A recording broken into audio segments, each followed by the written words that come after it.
इस वीडियो में आपका हार्दिक स्वागत है। मैं हूं पत्रकार योगेंद्र योगी। दोस्तों, हर माँ बाप का सपना होता है कि वे अपने बच्चों का अच्छी तरह लालन पालन करें, वो अच्छी एजुकेशन उन बच्चों को दिलाएं ताकि उन बच्चों का करियर बन सके और माँ बाप का जीवन भी संवर सके। तो ये हर माँ बाप की ख्वाहिश होती है जीवन में। और पूरी दुनिया में सभी का ये लक्ष्य रहता है कि किसी भी तरह उनके बच्चे शिक्षित होकर अपने पैरों पर खड़े हों, अपना और अपने परिवार का नाम रोशन करें और अपनी ज़िंदगी को सफल बनाएं, बेहतर बनाएं। लेकिन दोस्तों, ये हर किसी के नसीब में शायद नहीं होता, ख़ास तौर से गरीबों के नसीब में।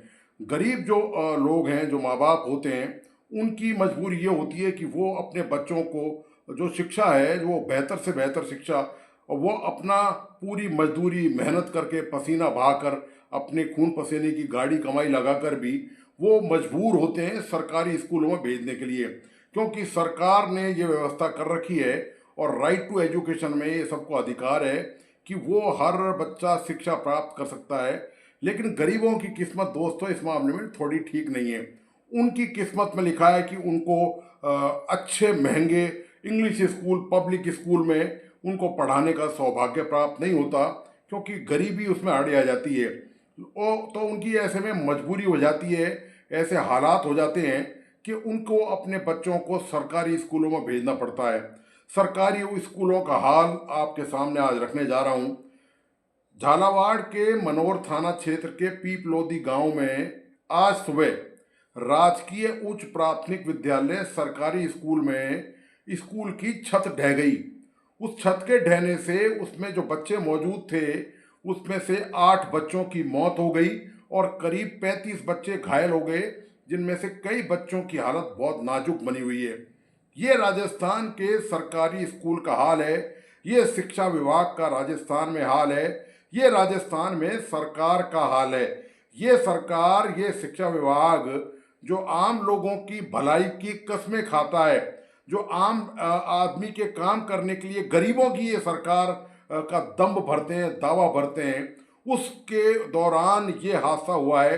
ये हृदय विदारक हादसा दोस्तों उन गरीबों की किस्मत में लिखा हुआ है जिनके बच्चे उस सरकारी स्कूल में पढ़ने गए थे। क्योंकि आज सुबह वहाँ बारिश हो रही थी, तो बारिश के कारण बच्चों की प्रार्थनाएं जो हैं वो अंदर कराई गई, तो वो सारे बच्चे उसमें करीब मौजूद थे।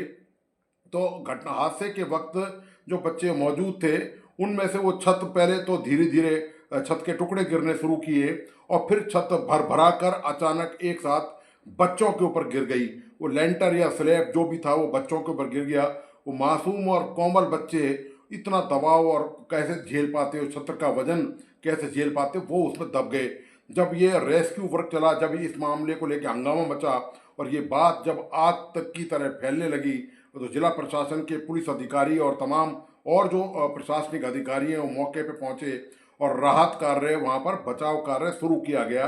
उसके बाद जब जो बच्चे हैं उनको निकाला गया, तो बच्चों में से करीब 8 बच्चों की मौत हो गई। कुछ बच्चे की मौत उनमें से अस्पताल में हुई और कुछ बच्चों की मौत वहीं पर मौके पर हो गई और 35 करीब बच्चे उसमें से घायल हैं। पूरा जो माहौल है वो दोस्तों चित्कार से भर गया। जैसे जिन जिन परिजनों को पता चला वो दौड़ दौड़ के आए और जिनके बच्चे नहीं मिले, जिनके बच्चों की मौत हो गई या जिनके बच्चों को अस्पताल में भर्ती कराया गया, वो हाल बेहाल हो गए। माएँ बेसुध हो गई, पिता बौखला गए, बौर्रा गए। उनकी हालत देखने लायक थी वहाँ पर। और पूरा वो माहौल जो है वो इतना करुणामय हो गया कि आप उस दृश्यों को देख लेंगे तो शायद आप कठोर से कठोर व्यक्ति भी उन दृश्यों को देख के पसीज जाए। ये दोस्तों राजस्थान में शिक्षा की हालत है, जहाँ पर बच्चे अपना, गरीबों के बच्चे, खास तौर से बीपीएल के बच्चे, दलितों के बच्चे अपना भविष्य संवारने जाते हैं और बदले में उनके नसीब में क्या लिखा है कुछ नहीं पता। भविष्य तो न जाने उनका कब बनेगा, लेकिन मौत दरवाजे पर खड़ी दस्तक दे रही होती है, इसका किसी बात को पता नहीं होता। सरकार बेसुध है दोस्तों, सरकार को कोई लेना देना नहीं है इन सब मुद्दों को लेकर। ना शिक्षा विभाग को लेना देना है, ना शिक्षा विभाग के मंत्री का लेना देना है। जिला प्रशासन के जो अधिकारी हैं उनका इन घटनाओं से लीपापोती करने के अलावा कोई सरोकार नहीं है। सवाल इस बात का है ये है कि ये जो गरीबों के बच्चे हैं ये सरकारी स्कूलों में पढ़ने जाते हैं। क्या किसी आईएएस का बच्चा पढ़ने जाता है? क्या किसी आईपीएस अधिकारी का बच्चा पढ़ने जाता है? क्या किसी आरएएस अधिकारी का बच्चा, क्या किसी टीचर का, जो टीचर इन सरकारी स्कूलों में कार्यरत हैं, क्या उनके बच्चे वहां पढ़ने जाते हैं? क्या किसी विधायक, सांसद और मंत्री का बच्चा सरकारी स्कूलों में पढ़ता है? नहीं दोस्तों, सरकारी स्कूलों में केवल गरीबों के बच्चे पढ़ते हैं, बीपीएल के बच्चे पढ़ते हैं, दलितों के बच्चे पढ़ते हैं। ये सरकारों के वोट बैंक भी हैं, यही चंक में, क्योंकि शहरी लोग तो वोट की परसेंटेज आप जानते हैं, शहर के लोगों तो अपने जो ये जो राइट है वोटिंग का इनको, उसका इस्तेमाल आसानी से करते ही नहीं है। तो ये जो गरीब लोग हैं, ये इस उम्मीद में वोटिंग का राइट करते हैं कि उनके गाँव में सड़क बन जाए, नाली बन जाए, उनके स्कूल की मरम्मत हो जाए, अस्पताल खुल जाए, वो उनकी डिमांड होती हैं। जबकि शहर में तो ये सुविधाएं पहले से मौजूद है, इसलिए शहर के लोग आसानी से घरों से निकलते नहीं हैं। तो वोटिंग भी यही लोग देते हैं। ये राजनीतिक दलों के बड़े वोट बैंक है, चाहे वो भारतीय जनता पार्टी हो और चाहे वो कांग्रेस हो। तो इनका इस्तेमाल केवल वोट बैंक के तरीके से ही किया जाता है। किसी को फुर्सत नहीं है किसी नेता को, क्या मनोहरपुर थाना में मनोहरपुर थाना क्षेत्र में और झालावाड़ क्षेत्र में क्या भारतीय जनता पार्टी और कांग्रेस का संगठन नहीं है? वहाँ संगठन है, वहाँ कार्यकर्ता है, वहाँ ब्लॉक अध्यक्ष भी हैं, वहाँ पूरी कार्यकारिणी भी होगी, लेकिन किसी को कोई लेना देना नहीं है दोस्तों इन स्कूलों की हालत से। अभी कोई मामला दूसरा सांप्रदायिक हो जाए, कोई धार्मिक मामला हो जाए, आप देखिए वोट बैंक के लिए कैसी फसल काटने को तैयार हो जाएंगे। क्योंकि स्कूल जर्जर की इमारत है, उसकी मरम्मत कराना, उसके लिए प्रदर्शन करना, धरने करने से कोई वोट बैंक में फायदा नहीं होता है, लेकिन हिंदू मुसलमान करने से और तुरंत ऐसे मामलों में वोट बैंक में फायदे की उम्मीद होती है। तो चूंकि ये आम लोगों से जुड़ा मामला है, ये गरीब आदमी से जुड़ा मामला है, तो इस मामले में फायदे का कोई सौदा नहीं होता और वो अपना टाइम और अपना कीमती ऊर्जा जो है वो ऐसे मामलों में बर्बाद नहीं करना चाहते। तो ये दोस्तों राजस्थान के स्कूलों की हालत है। ये केवल एक स्कूल की हालत नहीं है, आपको पता है कि अभी इन दिनों मानसून पूरे अपने जो है शवाब पर है। पूरे राजस्थान में मानसून, ऐसी ऐसी तस्वीरें आई हैं कि स्कूल के बच्चे नदी नाले पार करके तैर करके स्कूल जा रहे हैं। वो कौन है बच्चे? वो गरीबों के बच्चे हैं दोस्तों, वो बीपीएल हैं, वो दलितों के बच्चे हैं, वो आदिवासियों के बच्चे हैं। शहर के बच्चे तो आराम से, जिनके पास पैसा है, जो संपन्न है परिवारों से, वो अपने बच्चों को या तो खुद छोड़ने जाते हैं या उनको जो सरकारी साधन या निजी जो साधन है उनके जरिए वो स्कूल पहुंचते हैं। तो ये सरकारी स्कूलों के बच्चे हैं दोस्तों, इनकी ये हालत है कि आप पूछिए मत। वो स्कूलों में पूरे प्रदेश का हाल ये है कि आप किसी भी सरकारी स्कूल में चल जाइए, खास तौर से गांव के सरकारी स्कूलों में, मैं शहरों के सरकारी स्कूलों की बात नहीं कर रहा, शहरों के सरकारी स्कूलों की हालत फिर भी काफ़ी अपेक्षाकृत गांव के और कस्बों के सरकारी स्कूलों की तुलना में ज़्यादा बेहतर है, ज़्यादा ठीक है। उनके पास बिल्डिंग भी ठीक है, स्टाफ भी वहाँ मौजूद होगा, वहाँ और तमाम तरह की जो छोटी मोटी और सुविधाएं वो भी उपलब्ध होंगी। लेकिन गांव के स्कूलों का तो हाल बेहाल है दोस्तों। पूरे प्रदेश में आप दौरा कर आइए, चुनिंदा स्कूल होंगे जहाँ पर पीने की पानी की व्यवस्था, और वो भी मीठा पानी। कोई गारंटी नहीं है कि हर गांव में स्कूल में मीठा पानी हो, बिजली का कनेक्शन हो, लेटरिन बाथरूम की बच्चों के लिए सुविधाएं हो, स्टाफ के लिए सुविधाएं। तो स्टाफ तो कहीं ना कहीं मैनेज कर लेता है, अपनी सुविधाओं के लिए कोई ना कोई गली निकाल लेता है, लेकिन खास तौर से बालिकाएं और जो बच्चे हैं जो स्कूलों में पढ़ते हैं उनके लिए आसान नहीं है ये सब मैनेज करना। तो ये हालत है दोस्तों। और कई कई किलोमीटर दूर तक बच्चों को चारों मौसम में, चाहे वो सर्दी हो, गर्मी हो, बरसात हो, चाहे कुछ भी हालात हों उनके सामने, कैसी विपरीत परिस्थिति हो, उनको दोस्तों वो कई कई किलोमीटर तक दूर स्कूल में जाना पड़ता है, पैदल चलना पड़ता है। उनके लिए कोई साधन सुविधा की ना तो सरकार ज़रूरत समझती है और ना ही शासन प्रशासन कोई जिम्मेदारी समझता है। अब सवाल सबसे बड़ा क्या उठता है, ये जो हादसा हुआ है, क्या इसके जिम्मेदार 8 जो लोग बच्चे मरे हैं, जो माँ बाप जिनकी गोद आज 8 बच्चों के कारण सूनी हो गई है, हो सकता है उनके परिवार में और भी बच्चे हों, लेकिन बच्चे दोस्तों 1 2 या 3 जितने भी हों, वो सब कलेजे के टुकड़े होते हैं। वो कोई भी एक बच्चा यदि किसी के साथ ऐसी कोई मिसहैपनिंग हो जाती है तो माँ बाप की आप कल्पना कर सकते हैं कि उनकी क्या हालत होती होगी। ये तो गॉड नोज, भगवान ही जानता है, और जिनके ऊपर बीतती है वही इस हालत को बेहतर समझ सकते हैं कि क्या उनके साथ बीता होगा। अब सवाल इस बात का यह है कि इन बच्चों की मौत के मामले में सजा किसको मिलेगी? मैं बस ये मेरा विचार नहीं है। जो प्रश्न है आपके सामने, जो सबसे बड़ा मुद्दा है आज का इस विश्लेषण का, वो यही है। अब आप देखिए कि वहां पर 5 शिक्षकों को निलंबित कर दिया गया है, उसमें प्रधानाचार्य भी शामिल है, महिला जो अध्यापिका प्रधानाचार्य है वो भी इसमें शामिल है। ठीक है, बस कुछ दिनों बाद ये होगा कि उनकी तो उसमें वो क्या कर सकते हैं, वो अपनी जेब अपनी तनख्वाह से तो रिपेयरिंग कराने से रहे।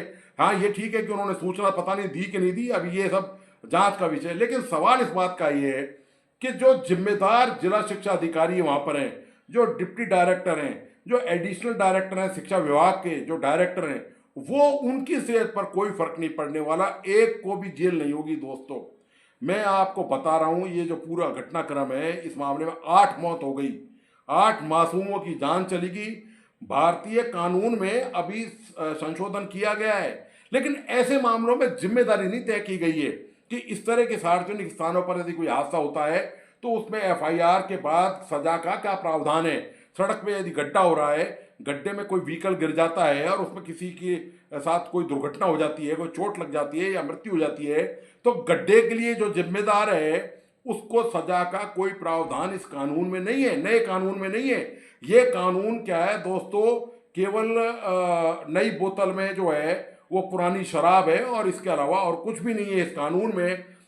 जिम्मेदारी नाम का जो तत्व है, जो जिम्मेदारी की जिसकी कहा जाता है कि कोई जिम्मेदार नहीं है, जिम्मेदारी का इस कानून में पूरी तरह अभाव है। और किसी भी ऐसे हादसे के बाद जिम्मेदारी तय नहीं की जाती, केवल जांच के नाम पर। अब आप देखना क्या होगा आगे, आपको पता चल जाएगा कि लीपापोती तय की जाएगी, कागज इधर से उधर, इस टेबल से उस टेबल पे अधिकारी क्या जाएंगे, और इस मामले को कुछ दिनों में भूल जाएंगे लोग। जिनके गम लगा है, जिनके ये जो कलेजे पे जो पत्थर जिन्होंने रखा है, जिनके बच्चों की मौत हुई है और जिनके बच्चे गंभीर तौर पे घायल हुए हैं, वो भी कुछ दिनों में मातम बनाकर क्या कर सकते हैं, वो कुछ नहीं कर सकते, उनके हाथ में कुछ नहीं है। क्योंकि जिनके हाथ में कानून है वो तो कानून से खिलवाड़ करने के आदी हो चुके हैं। किसी को सजा नहीं होगी, कोई जेल नहीं जाएगा, और गलती से कोई चला भी गया तो बेचारा कोई सरकारी कर्मचारी या शिक्षक ही इसका शिकार बनेगा। प्रशासनिक अधिकारी, झालावाड़ में एसडीएम या एसडीओ बैठते होंगे निश्चित तौर पर, वो तहसील है, उपखंड है। इसके अलावा झालावाड़ में एडीएम, एसडीएम, जिला कलेक्टर, एसपी, तमाम वरिष्ठ अधिकारी बैठते हैं। शिक्षा विभाग के जिला शिक्षा अधिकारी, एडिशनल शिक्षा अधिकारी और सीबीओ वगैरह भी वहां पर बैठते हैं। लेकिन इनमें से किसी को जेल नहीं होगी। दोस्तों, मैं दावे से कह रहा हूं, आप मेरी बात नोट कर लीजिए, एक भी अधिकारी इनमें से जेल नहीं जाएगा, क्योंकि इनकी जिम्मेदारी ही नहीं है। इनकी कोई जिम्मेदारी कानून में लिखित में नहीं है कि इतना बड़ा हादसा हो गया, केवल शोक मनाने, शोक संदेश ही भेजे जा रहे हैं, चाहे प्रधानमंत्री मोदी की तरफ से भेजा जा रहा हो, चाहे मुख्यमंत्री की तरफ से या राज्यपाल की तरफ से, सबकी तरफ से केवल शोक संदेश भेजे जा रहे हैं। ये दोस्तों हालत है राजस्थान में शिक्षा की। यही हालत राजस्थान में विकास की है, जहां इमारतें जर्जर हैं, जहां पर शासन प्रशासन को कोई चिंता नहीं है कि लोग इन जर्जर इमारतों में मानसून के दौरान यदि कोई हादसा होता है तो उनकी मौत होती है या वो उनके साथ कोई दुर्घटना होती है। सरकार इन सबसे फ्री है, शासन प्रशासन इन सबसे निश्चिंत है इन बातों को लेकर। उनकी ना तो वेतन में कोई कटौती होती है, ना ही उनकी सुख सुविधाओं में कोई कटौती होती है। तो जब कोई सुख सुविधाओं में कटौती होती नहीं है सरकार की, शासन प्रशासन की, तो उन्हें किस बात की चिंता है। उन्हें तो हर हाल में जनता की खून पसीने की गाढ़ी कमाई से वो तमाम सुख सुविधाएं हासिल होती हैं और होती ही रहेंगी। ऐसे हादसों की पुनरावृत्ति ऐसा नहीं है कि यह हादसा आज हो गया, मान लीजिए कोई बात नहीं, यह हादसा हो भी गया, तो क्या सरकार इस बात की गारंटी दे सकती है? नहीं। क्या शासन प्रशासन इस बात की गारंटी दे सकता है कि भविष्य में इस तरह के हादसे नहीं होंगे, भविष्य में सड़कों में कोई दुर्घटनाएं नहीं होंगी? जो गड्ढे मानसून के दौरान बन गए हैं सड़कों पर, उनमें कोई हादसे में नहीं मारा जाएगा। कोई सरकारी बिल्डिंग, चाहे स्कूल हो चाहे और दूसरे सरकारी कार्यालय हो, उनकी बिल्डिंग को कोई नुकसान बारिश से नहीं होगा, उससे पहले उनकी मरम्मत की जाएगी और वहाँ पे कर्मचारी या स्कूल का मामला हो, शिक्षक हो और छात्र हो, छात्राएं हो, तो उनकी सुरक्षा का ध्यान पहले रखा जाएगा। ऐसा बिल्कुल नहीं होगा दोस्तों। मैंने आपको बता दिया कि सरकार बदली है, इसी तरह से सिक्के का एक पहलू कांग्रेस है, दूसरा पहलू भारतीय जनता पार्टी है। दोनों के शासन में कोई बहुत ज़्यादा अंतर नहीं है, सब एक ही थैली के चट्टे बट्टे नजर आते हैं। तो दोस्तों, आपको आज का ये विश्लेषण कैसा लगा? प्लीज़ अपने लाइक एंड कमेंट के साथ बताइए और इस वीडियो को अपने दोस्तों और परिजनों को ज़्यादा से ज़्यादा संख्या में शेयर करें। मेरा तमाम दोस्तों से आग्रह है, जिन मित्रों ने इस यूट्यूब चैनल को सब्सक्राइब नहीं किया है प्लीज़ सब्सक्राइब करें, लाइक करें और बेल आइकॉन का बटन प्लीज़ ज़रूर दबाइए। धन्यवाद, नमस्कार।